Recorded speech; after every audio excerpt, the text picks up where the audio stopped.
বহুত দিগদাৰ। কি কি দিলা কাটে বহুত বছৰ কওকচোন কি দিলা পিঁয়াজ, জ্বালা, মছলা, হা। তেল, হা বুট, হা। কাবলি, মটৰ। ইমান বস্তু কেই টকাত দিব আমাক এখানি 20 টকা দিব। 20 টকাত ইমান বস্তু দিব উপায় নাই আৰু বিয়াতে দিবই লাগিব। আচ্ছা আচ্ছা কিমান বছৰ কৰি আছে এইটো দাদা 12 বছৰমান হ'ল 12 বছৰমান হ'ল চানা বেছি আছে না বৰ সুন্দৰ কাম কৰিছে ইয়াতে ঘৰ না ইয়াতে জেগাটোৰ নাম কি এখানি জামুগুৰি। জামুগুৰি আচ্ছা আচ্ছা মই ভিডিঅ' কৰিছোঁ প্ৰব্লেমটো নাই আকৌ হ'ব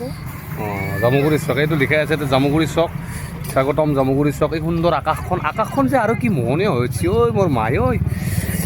এইটো চাওকচোন আপোনালোকক দেখাওঁ এই একবাৰ চাওক দিয়ক আৰু এই তিনিটা দিয়ক এই তিনিটা এইটো এই ঠাইতে মিহাল কৰি 20 টকাৰ মাৰক চিৰা তিৰা দিব নালাগে মুড়ি দিব নালাগে বৰ ভাল লগা কথা অসমখনত কেৱল চানা বেচা বুলি ক'লে ফুচকা বেচা বুলি ক'লে বিহাৰী মানুহকে জানো আমি আপুনি বিহাৰী নহয় বোধহয় ৰাভা নেকি অঁ আচ্ছা আচ্ছা তাৰমানে কথাটো হ'ল কি আমি চব বিহাৰী বুলিয়ে ভাবোঁ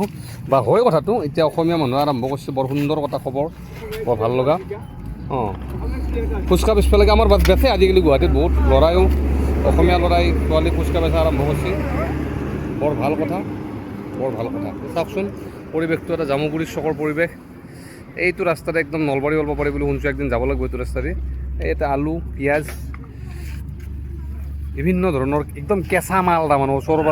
বজাৰৰ পৰা আনি বা নিজৰ ঘৰৰ পৰা আনি বিক্ৰী কৰে এইবিলাক ইয়াতে এইটো চাৰিআলি তিনিআলি